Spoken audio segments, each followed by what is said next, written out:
The American Civil War by Sophia Abbas. People were dying, places were being destroyed, and the economy was all over the place. This was during the time era of the Civil War. The outcome of the Civil War had many bad effects too. One main one was Reconstruction, which had the biggest impact on people in rebuilding things.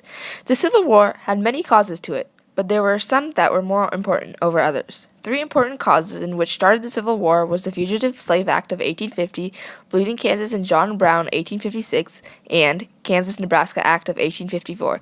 These were obviously not the only causes of the Civil War, but were one of the most important. The Fugitive Slave Act of 1850 was one of the most important causes to civil war for several different reasons. Although this law, in a way, helped slaves run away, it turned out as a bad outcome.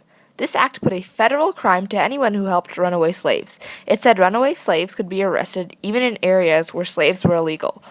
Also, it stated commissioners who helped set suspected fugitives be free were paid $5, and those who helped a runaway slave faced a $1,000 fee. This act made tension start for runaway slaves and made people start to develop their own strong opinions towards whether this was right or wrong, which showed how it helped start the Civil War.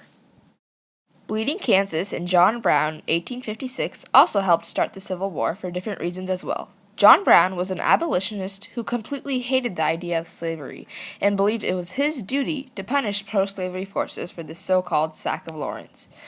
The Potawatomi Massacre was an incident when John Brown and 7 other men murdered pro-slavery Kansans in 1856.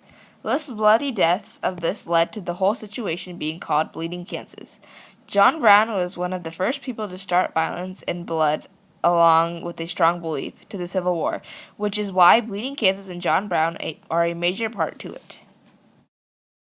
Lastly, along with those, another major contribution to which started the Civil War was the Kansas-Nebraska Act of 1854.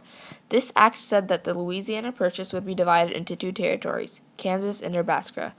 Each of the territories would decide the issue of slavery through popular sovereignty. This act would remove the Missouri Compromise's restriction on the slavery north of the 36-degree, 30-degree line. During the 1855 elections for the Kansas Territorial Legislature, pro-slavery men from Missouri crossed the border from Missouri, voted in Kansas, and then returned home. The territory legislature had a huge pro-slavery majority and passed a series of strict pro-slavery laws.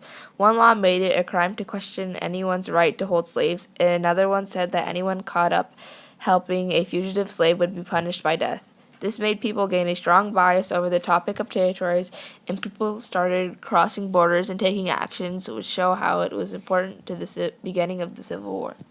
In general, the Fugitive Slave Act of 1850, Bleeding Kansas and John Brown 1856, and Kansas-Nebraska Act of 1854 were important events that led up to the Civil War.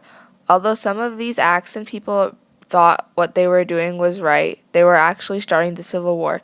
To sum it up, the Civil War was started by people taking action to their strong opinions and doing something about it.